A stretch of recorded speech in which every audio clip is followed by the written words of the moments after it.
And we're now ready for Module 9, Challenging Situations. I'm sure you're aware that there can be challenging situations at times in the world of customer service. Our goal is simple. Always respond respectfully in difficult situations with the customer. To achieve this goal, our objectives in this module are to understand how to handle challenging customer behaviors and to be able to explain how to maintain control of the conversation with a reluctant or wordy customer, explain empathetically why the information is needed from the reluctant customer, explain how to perform active listening for an angry customer. To simplify approaching a difficult situation, this module provides several fairly typical types of difficult or challenging customers. Now, you may have heard these same types of categorizations by different names in other situations, but basically we see these same kinds of types of challenging individuals.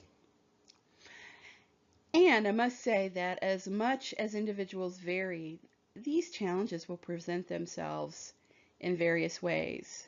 So the descriptions here are not cookie cutter. You could have someone who's a combination of any of these. But basically, there's just a few simple things you need to remember that will give you the useful strategies you need for dealing with these folks. So the first thing we're going to do is we're going to look at the reluctant customer, and we're going to hear a role play exercise that demonstrates this type of challenging situation. Just take a moment and look at the list of the types here, and then we'll move on.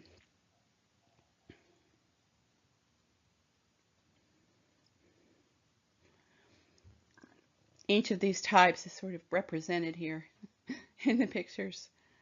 It's kind of hard to tell in the bottom who's the one that's abusive and who's the one that's angry.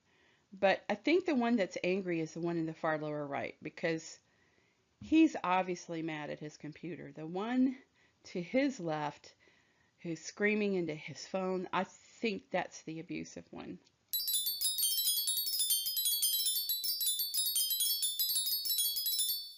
The reluctant customer is someone who could be stressed or anxious or even excited, but for whatever reason, they're not providing the information you need.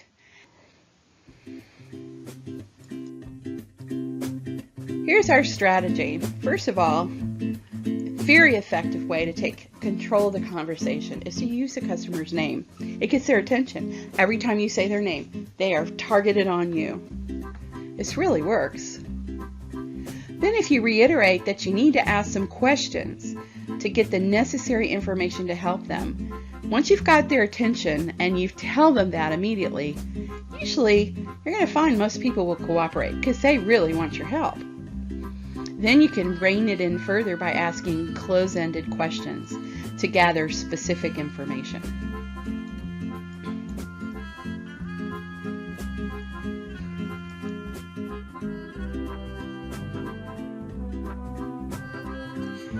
The next challenging type of customer situation could be called the wordy customer.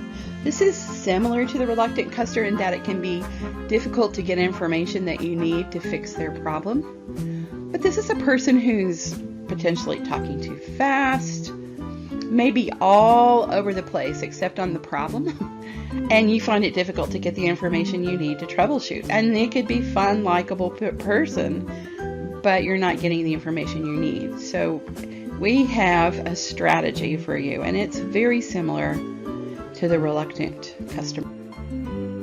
Take control by using their name, which gets their attention and also helps them focus. Sometimes maybe someone's keyed up or excited, maybe they're having a great day at work, or maybe they're under a lot of pressure. You never know. But using their name gets their attention, it helps them focus, and then you, bam, get in there with those close-ended questions.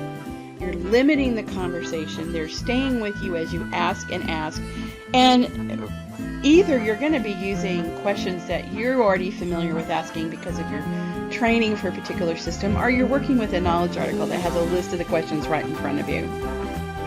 It's just important to just keep the pace going. Once you get their attention, you don't want to lose their attention again, and you don't want them rambling off on another tangent.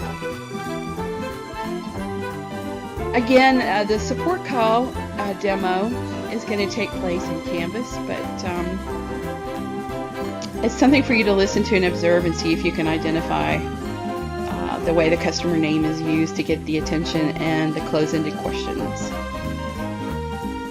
Next, we have the angry customer, and that's someone that's emotional, angry, probably more at their situation, but not necessarily at you, and not even directing it at you. They're just, they're just very mad. And anyway, their emotional state can hijack their attention, making it challenging to get information from them. They may be mulling over this thing that has upset them over and over and over rather than thinking about giving you the information that you need. So emotions can be challenging. Anyway, the strategy for managing a call with an angry customer is different from the reluctant or the wordy customer. After you listen carefully to their issue, you actually repeat back to them word for word what you've heard them say. In this one case, paraphrasing in your own words is not recommended. The customer in this state wants to be sure that you get it word for word and truly understand their predicament.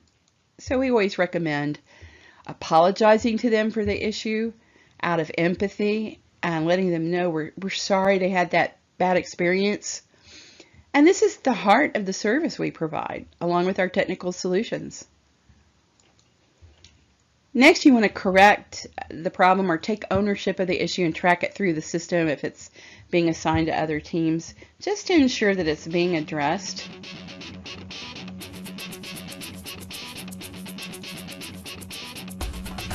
So, as you can see in this picture's a representative. On the left, you have the analyst who's trying to listen closely so she can repeat back word for word. On the phone, as you can see over on the right behind the register, that is our stores person, and glaring at him across the counter is a customer. So you can see that this guy is under some pressure, and in this scenario, he's angry about the situation that he's in. He's in between a rock and a hard place. Now, we get to the most extreme type of challenging customer situation, and that's the abusive customer. This is the person who is attacking you in some way, being aggressive, maybe even hurling profanities at you or yelling inappropriately. You'll be happy to know that we seldom get this particular scenario because being an in-house support, we are all on the same team. And we pull together most of the time to solve our problems.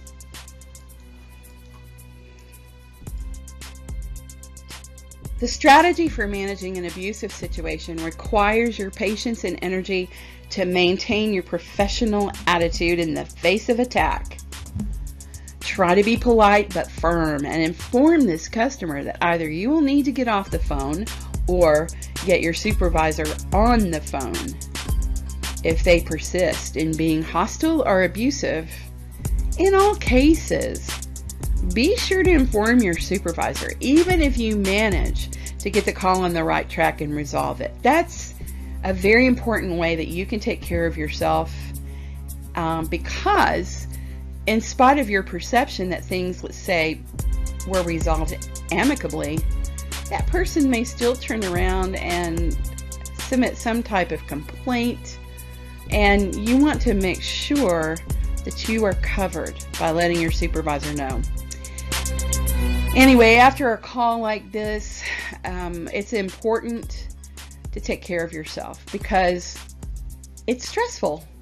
And as we're going to look at in the next module, stress, while it can be a good thing in certain situations, it can also be very damaging. So we want to take that little break, breath of fresh air, share a joke with a coworker maybe, or just debrief on what happened to you with someone that you trust, but you just want to take care of yourself. And that's actually part of your professionalism. You don't let these things build up. Our abusive customer demo will be in Canvas. I think it's really obvious here. We have the service desk analyst. You can see she's trying to remain positive and professional. And then, of course, the guy on the right is just losing it with aggression.